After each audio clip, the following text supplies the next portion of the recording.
how to fix Messenger story not showing. So if you are unable to see the stories of others on your Messenger, then this video might help you. But before that, subscribe to our channel and hit the bell icon for more updates from us. Now let's get into the video.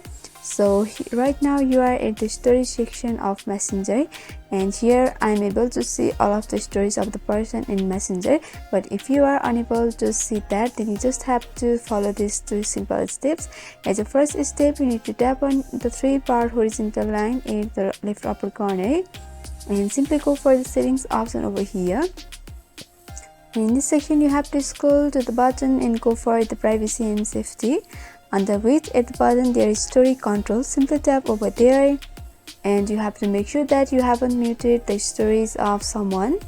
For that, simply tap over there, and if you have muted the stories of someone, they will be available over here. You just have to tap over the unmute and it will be unmuted, and you'll be able to see their stories.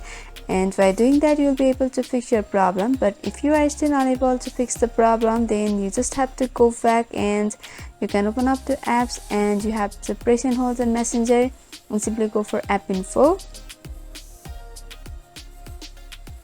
After that, you just have to go for the storage and cache, and you have to clear the cache. By doing that, your Messenger application will be refreshed and you'll be able to fix your problem. So this is how you do. I hope this video was helpful. If you have got any queries regarding this video, then you can mention down below in the comment section. Thanks for watching.